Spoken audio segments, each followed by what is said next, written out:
जय माँ बागेश्वरी, जय भगवती। माँ दुर्गा के पहले स्वरूप माँ शैलपुत्री के चरणों में प्रणाम निवेदित करता हूँ।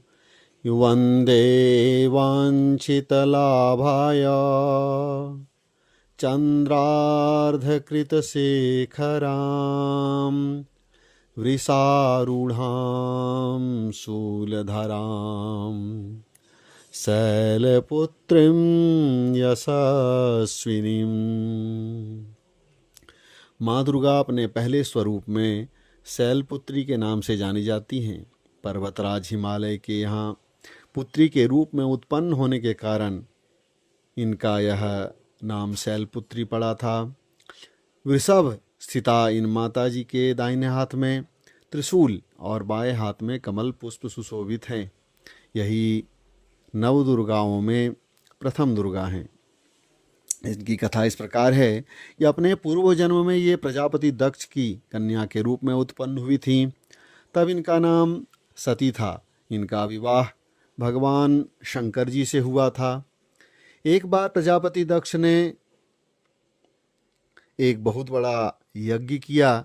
इसमें उन्होंने सभी देवताओं को अपना अपना यज्ञ भाग प्राप्त करने के लिए निमंत्रित किया, किंतु शंकर जी को उन्होंने इस यज्ञ में निमंत्रित नहीं किया।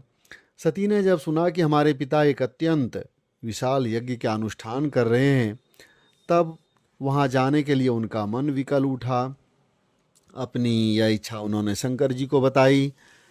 सभी बातों पर विचार करने के बाद उन्होंने कहा, प्रजापति दक्ष किसी कारणवश हमसे रुष्ट हैं। अपने यज्ञ में उन्होंने सभी देवताओं को निमंत्रित किया है, उनके यज्ञ भाग भी उन्हें समर्पित किए हैं, किंतु हमें जानबूझकर नहीं बुलाया है, कोई सूचना तक नहीं भेजी है। ऐसी स्थिति में तुम्हारा वहाँ जाना किसी प्रकार भी श्रेयस्कर नहीं होगा। शंकर जी के इस उपदेश से सती का प्रबोध नहीं हुआ। पिता का यज्ञ देखने वहाँ जाकर माता और बहनों से मिलने की उनकी व्याग्रता किसी प्रकार कम न हो सकी। उनका प्रबल आग्रह देखकर भगवान शंकर जी ने उन्हें वहाँ जाने की अनुमति दे दी। सती ने पिता के घर पहुंचकर देखा कि कोई भी उनसे आदर और प्रेम के साथ बातचीत नहीं कर रहा है। सभी लोग मुंह फेरे हुए हैं। केवल उनकी माता ने स्नेह से उन्हें गले लगाया। बहनों की बातों में व्यंग और उपहास के भाव भरे हुए थे। परिजनों के इस व्यवहार से उनके मन में बहुत क्लेश पहुंचा। उन्होंने यह भी देखा कि वहाँ चतुर्दिक भगवान शंकर जी के प्रति तिरस्कार का भाव भरा हुआ है। दक्ष ने उनके प्रति कुछ अपमानजनक वचन भी कहे। यह सब देखकर सती का हृदय क्षोभ, ग्लानि और क्रोध से संतप्त हो उठा। उन्होंने सोचा कि भगवान शंकर जी की बात न मान यहाँ आकर मैंने बहुत बड़ी गलती की है। वह अपने पति भगवान शंकर के इस अपमान को सह न सकी। उन्होंने अपने रूप को तत्क्षण वहीं योगाग्नि द्वारा जलाकर भस्म कर दिया।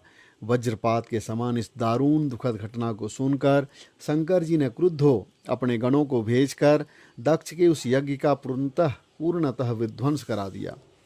सती ने योगाग्नि द्वारा अपने शरीर को भस्म कर अगले जन्म में शैलराज हिमालय की पुत्री के रूप में जन्म लिया। इस बार वह शैलपुत्री नाम से विख्यात हुई।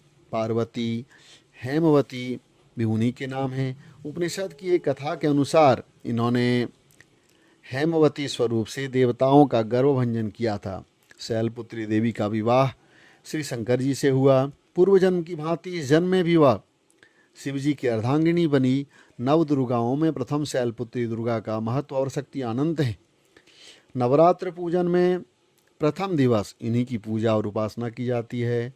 इस प्रथम दिन की उपासना में योगी अपने मन को मूलाधार चक्र में स्थित करते हैं और यहीं से उनकी योग साधना का प्रारंभ होता है। जय माँ शैलपुत्री।